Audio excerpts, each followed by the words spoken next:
Hello, bonjour, mumeze mute? Nizere ko mumeze neza. Nanjye ntangiye icyumweru neza, uyu munsi ni kuwa mbere. Nibwo iyi vlog igiye gutangira nyine. Nagerageje gushyiraho video ya weekend ariko internet yanze. Ariko igihe izajyaho muzayibona, ishobora kuza ndakomeza ngerageza ariko internet really simbizi niba ari MTN cyangwa ibindi, ariko nabonye n'abandi bakomplaininga na Mango 4G n'ibindi. I think ko hari ikibazo cya connectivity. So murabona ko nambaye robe de nuit kuwa mbere mu gitondo, ntabwo bisanzwe kuko ubusanzwe mba natwaye umwana ku ishuri, nazindutse nirukanse. Uyu munsi wari umunsi wo kuruhuka, ntabwo nakoze sport. Noneho ndamwinginga ndamubwira ashaka kujyana ku ishuri kubera nimukiye hafi kugira ngo azajye yijyana ahantu ubu ngubu aca ntabwo yambuka. Ikibazo twe dufite mbere nuko twambukaga kabiri akatinya, arabyemera arijyana, agenda mfite ubwoba. Umunsi wa mbere namuretse ngo agiye gufata bus, ahantu yafataga bus yari ngo kwambuka umuhanda imbere yo mu rugo, akunaga mfite ubwoba. Nyine umwana aguma ari umwana. None uyu munsi nabwo numvaga se nk'ubwo wagize ikintu aba mu nzira, yagezeyo vuba cyane, nta n'iminota 10 yashize mpamagaye bambwira ko yagezeyo. So good, numva ari achievement ikomeye. Bivuze ngo nzajya mutwara, nashatse kumuha care ariko azamenyera kuzajya yijyana, which is why nimukiye hano ko nashaka ko amenyera. Afite imyaka 10, so yeah. Ejo yari Mother's Day. Ntago kuri njyewe ntabwo ari nziza ko twagize ibyago, twapfushije inshuti yacu Julie. So ejo wari umunsi ntazi uri aho ngaho na samedi, nuko umuntu agerageza kwishyiramo akamara ariko ntabwo byari byiza. But ikintu navuga kuri Mother's Day y'ejo, kubera mama ari hano, so n'ubwa mbere ngira ngo tuva ari ubwa mbere ngize Mother's Day ndi kumwe na mama. Ni umuntu ugira care nyinshi nyine, ngenda umwana naratese byatari. So n'ubu ngubu ari hano aranetesha. So yeah, ejo nicyo kintu gikomeye cya Mother's Day, nuko nayigize ndi kumwe na mama, nkongera kumva nyine ya care y'umumama. It was so beautiful. So ngiye gutangira akazi. Ndashaka kuzajya really mbereka icyumweru behind the scenes, kubera turaza tukawigira ngo amavuta meza, ngo imisatsi myiza, ariko nyine mba numva ari byiza ko twari inshuti tukajya tubana mu buzima bwa buri munsi. Buri munsi rero ntangirira ku cyayi cya mukaru kirimo ginger, sometimes na tea. Mba numva kimfungura mu mazuru, ubundi n'amaraso agashyuha, nkatangira neza. Hasa gufata breakfast ntinze mu saa 3, saa 4. Ubu ngubu ngiye gukaraba, ariko nakarabye mu maso. Ubundi iyo mbyutse nyine mbanziza muri bathroom, kandi sinsohoka nakarabye mu maso. So nakarabye mu maso, naza no kwisiga amavuta na sunscreen. Nyine mu maso ni ahantu ushobora gukaraba mu bihe bitandukanye cyane n'ubundi mubiri. Ikintu gisekeje ni uko hano ku matwi moga hamwe n'umubiri nuko ariyo karabigira gutyo. Interesting. So ngiye gukaraba ntangire akazi. Mfite weeks 2 zo gukora. Mume commande za wigs. Imisatsi yanjye nashyizemo ibituta, ariko ejo nafite iki afro kiryoshye, muraza kubibona muri iyi vlog nashyize ya weekend nziza cyane. Imisatsi yanjye yakuze vuba. Uziko nari mfite agasatsi gakeya, ndaza kugashyiraho guhera ndibuka ko mu kwa 4 umwaka ushize, aribwo navuye muri gym njya kwiyogoshesha. Kuva ubwo nkazajya nogosha ku ruhande kugeza mu kwa 8, mu kwa 9. Yego, mu kwa 9 niho natangiye gushaka gutereka umusatsi. Video nashyizeho nogamo igikakarubamba, nibwo nahise ndekera kongera kogosha ku ruhande. None ahantu igeze birashimishije. Nabashyiriyeho ukuntu nagiye gutexturizinga nawe ushaka kubyita kudefriza ni ugushyiramo agaproduit gake gatuma umusatsi woroha ariko ntabwo uba uhiye sinzi nabyo nabyita kudefriza ariko it's not really like relaxing. Nzabakora video irambuye y'umusatsi vuba cyane. Please mwandike no muri comments ibintu mushaka ko mbakorera. Mfite video nyinshi zo gukora na Q&A, hari ibibazo byinshi maze kumbaza nshaka gusubiza, byinshi ngenda bisubiza inbox ariko manekeza ko ikibazo nkisubije mu ruhame n'abandi bakumviraho cyane cyane ibijyanye n'amavuta. Mbafite byinshi byiza rero mukore subscribe, mukomeze sharing. Ngiye gutangira umunsi muremure kwa mbere nyine namwe murabyumva ariko ndaza kubera ko nkora wigs ibindi. Bye. I heard that you've been just searching for someone when you need me right now.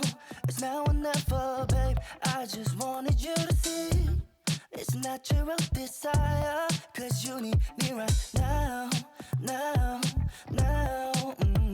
With you, I can feel it in my body. With you.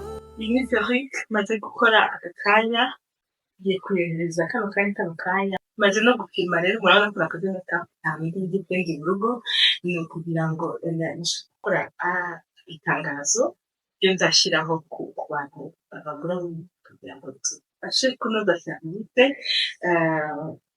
ariko murabona ko ari kiza gatoya ku bantu ndende akangaka njye mbona rero size nziza kubera ko ntago ari kagufi cyane kufunga biragorana.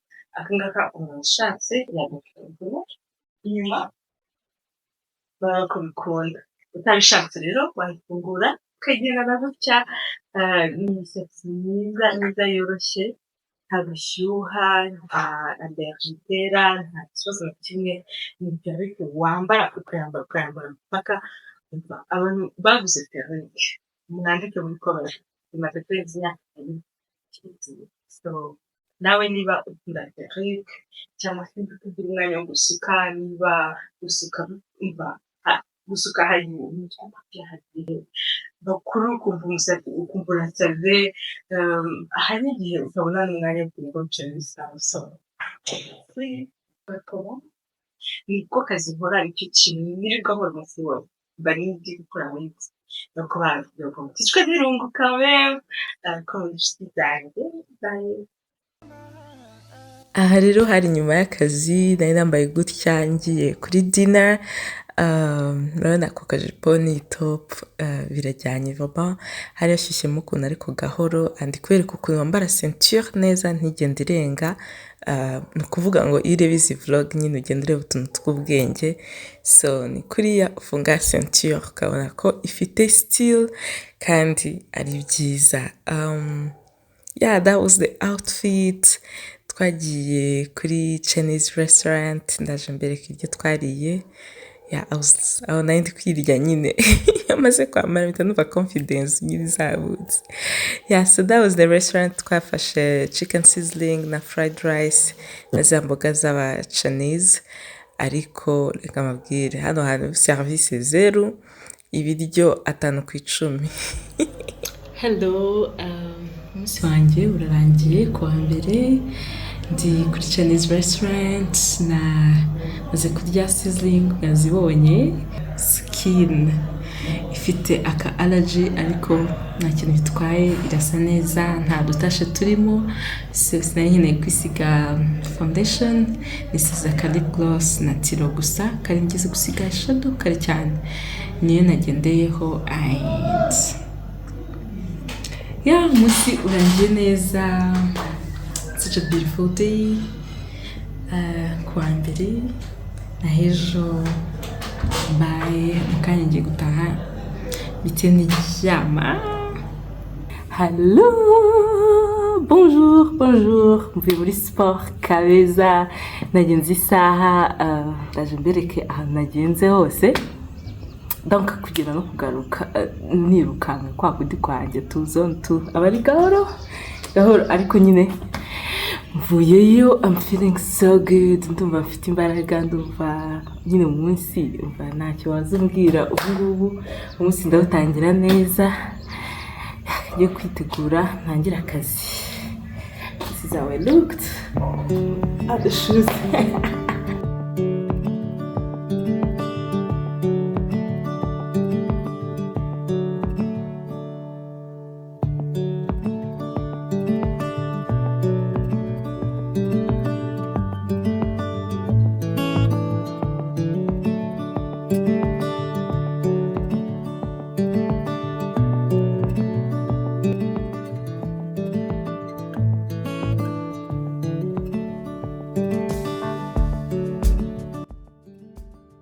Aha rero yari saa sita ngiye kuri lunch, murabona ko nambaye agakanzu keza n'udusandali bijyanye n'iriya bag, ni African bag Kiondo, ni bag zikorerwa muri Kenya, mva ni nziza pepe, ngewe nda bag ziri African cyane, ubundi nyine ngiye ndi mama Africa, uzansanga mu station naturel cyangwa se amarasta cyangwa akenda nyine gakore made in Africa, ukubuntu ndabikunda cyane. So I looked so cute, nanjye nari nabikunze. Iyi rero ni restaurant winjiyemo deja utugira impression nziza, ni Kimihurura ku muhanda w'amabuye, urenze iyindi Chinese Great Wall ugakomeza ukarenga Chomad ku muhanda w'amabuye.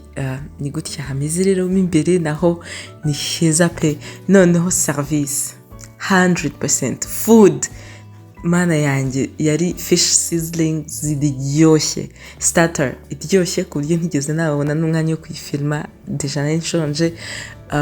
Nyuma naje gufata ice cream iryoshye, mbega ahantu nzajya mpaza iminsi yose kuko ni 100%. Reka mareke mbihera ijisho. Nuko uyu munsi waje kurangira, hanyuma nimugoroba ndaza kubashyiraho aka clip nagiye gufata Joyeuse ni best friend wanjye. Abantu batamuzi kuko iyi channel twakoranye ibiganiro byinshi ataraza, nako ataragenda, aba muri Hongrie, so yaje inaha, ndabashyiriramo clip kugira ngo umurebe mu minsi mike cyane. Joyeuse aragaruka, twongere tubahe show. Yes, bye, mwakoze kureba video. Uravuga ushaka kuba ufite nk'ibihumbi byawe 10 cyangwa 5, wabase yego ufite ibihumbi 10, none se ejo bimeze kubera ko hariya ushaka kwesitinga akamaro cy'umweru.